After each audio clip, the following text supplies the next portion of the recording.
Now, a new book for your bookshelves, a new boxing book for your bookshelf. Boxing News' 100 Greatest Boxers of All Times. It's out now, It cost $9.99, and earlier I spoke to Tris Dixon, the book's editor and the Boxing News editor, who's put the whole thing together. And I started by asking him just how far back the book had gone.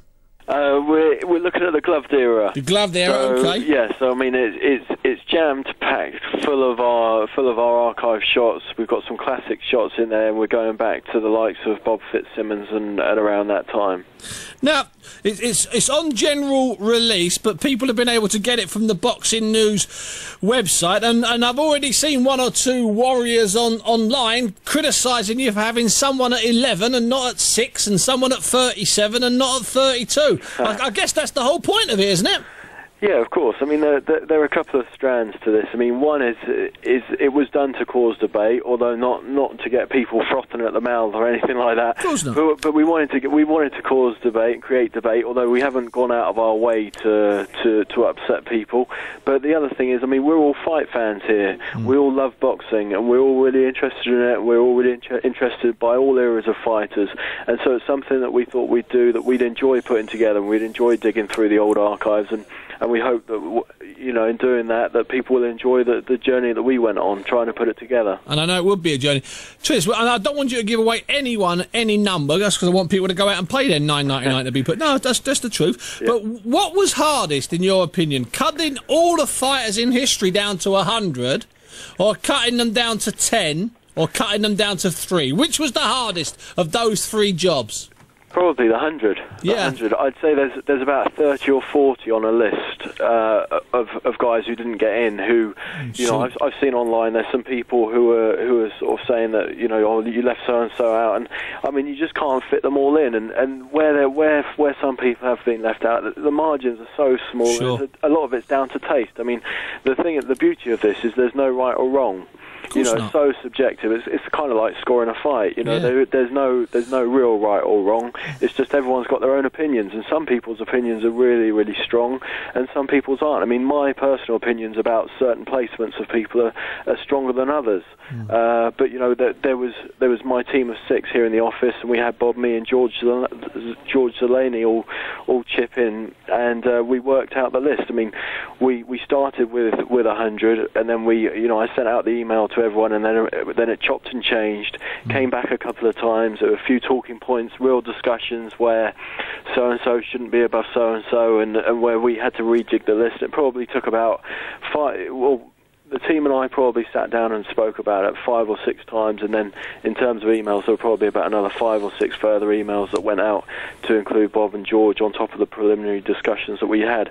But getting 100 was the hardest part, and then I think gradually, I wouldn't say easy is the right word, but It gradually got easier to narrow it down to 10 and 5.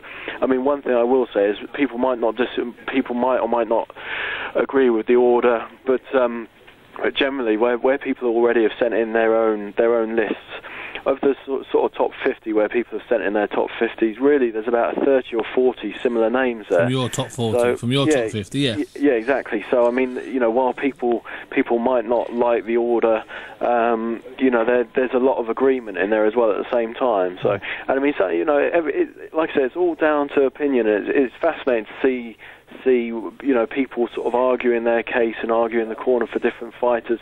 And I mean, I was like that.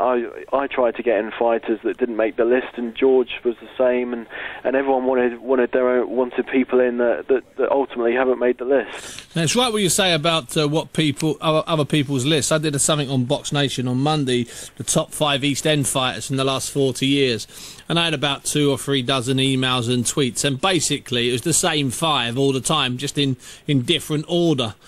So I absolutely agree. Now, of the fighters that you didn't manage to get in, tell me one, if you can, that looking at it now, perhaps you should have just tried to shoehorn him in and make it 101 greatest boxers of all times. Yeah, I mean, the thing was, it was such a democratic process. It really wasn't like that. But I suppose of the couple that really stood out to me were Barbados Joe Walcott and Fighting Harada. Those were probably the 2 that most stood out to me. Yeah, I could see them being in a list of anybody's 100, and equally I can see them somehow falling foul of anybody's of anybody's 100. Now, what about when you got down to the last three? Because they're sort of, no names, but they're sort of generally the same sort of three. I haven't seen the book. I haven't managed to get hold of a copy of it yet. Was that hard, or was that, as you sort of intimated, quite easy in a bizarre way? You know what? Narrowing it down, the final three was not the hardest thing, but the placement of the three was. I think number one wasn't, but the place between 2 and 3 was one of the things that we had most debate about. And so that's an interesting sort of side argument. But there's so many things. It's so difficult. I mean, I wrote in the introduction to the magazine. It's how do you rate Tyson and Benitez? Who's higher? They both had short, dazzling careers, and then you look at longevity. You look at how strong they were in how strong their divisions were. Were they the best of a bad bunch? Did they fight overseas? Did they travel? Did they go here, there, and everywhere? Do you base them on potential? We've got some people in there like Les Darcy who never fulfilled his potential. But you feel he could have in a different era, yeah. Yeah, exactly. But then you've got obviously someone like Salvador Sanchez who died young, although he was still a great. He still didn't get to fulfill his potential. So how much higher would he have been if he'd have fought till he was 26, 27, 28? Yeah. Well, exactly. So I mean, it's really hard to weigh up everything, and there really is no set criteria. It's just we did the best with the fighters we had. And then when you look at some divisions, like you look at the light heavyweight division of the late 70s and early 80s, one of my favourite divisions. You can't in a top 100 list. You can't have Eddie Mustafa Mohammed, Victor Galindez, Matthew Saad Mohammed, John Conti.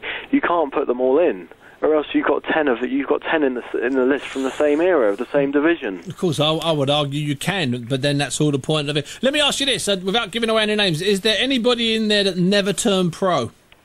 No, it's all pros.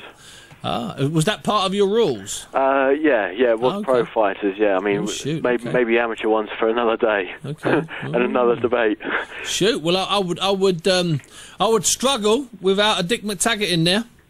Really? All those European Championships, Olympic medals, got stitched up. Won a gold and got stitched up twice. Should have won 3 golds. Yeah, I'll tell you what. Oh, blimey, Trish, that's the. Without seeing it, he would be the only guy who was only vest that I would have had in there. Or Teofilio Stevenson. Yeah, well, oh my gosh. Savon, you got all those great Cubans. Oh as well, my gosh. Yeah, but I suppose. See, what you should have done, Trish, you should have done what Bert Sugar did. When he did his list, he always then had a bigger breakaway list of the people that didn't make it. So he ended up not doing 50 fighters or 50 baseball players, he ended up doing 120. Yeah, we nearly did that, but one thing we have managed to include is we've spoken to quite a few fighters, and we've got in their top 10 lists as well. That's a great idea. So, I've got Ricky Hatton's top 10 in there, Lovely. I've got Sugar Ray Leonard's top 10 in there, George Foreman's done his top 10 all-time heavyweights for us. Fantastic. So there's a nice mix in there of some various bits and bobs that and the previous Boxing News editors that we've had. We've got Graham Houston's top 10 in there and Claude's top 10 in there as well. So there's a decent bit of variety in there. And what's also interesting is some of the names that don't crop up in the top 100 are in the actual top 10s of some of the guys who've contributed as well. So it shows that those guys belong certainly in the top 100 or there or thereabouts. But it's very, very difficult, and there's no such thing as a definitive list. We've tried to do what we can, but anyone could shoot holes in our list the same way we probably feel we could shoot holes in other people's lists. That's the beauty of it. Exactly. Listen, Tris, thanks for your time. It's Boxing News. It's 100 greatest boxers of all time. It's available now. It's $9.99, or if you go to the Boxing News website, I'm sure it's the same price, but you can get it that way if you can't find it. 100 boxes. If you've got a copy of it at home tonight, get hold of me here.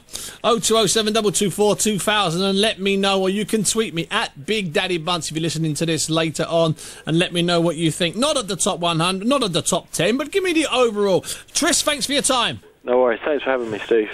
Tris Dixon there, the editor of Boxing News and the man that was behind putting together Boxing News' latest kind of magazine bookzine, I think that may be called, and it's called the 100 Greatest Boxers of All Time. No Dick McTaggart in there. Ooh. Listen, I would have had Dick McTaggart in there, but that's neither here nor there. I know that one or two people online and one or two people on Twitter, Tommy Gunn especially, hi Tom, Boxing Asylum boss man, he was outraged at various things. Tom, remind me what they were, can you? Can you email london.sport@bbc.co.uk, because my Twitter doesn't work in here, or you can email me, steve.bunce@bbc.co.uk. Remind me of what it was that upset you so much about it. Now,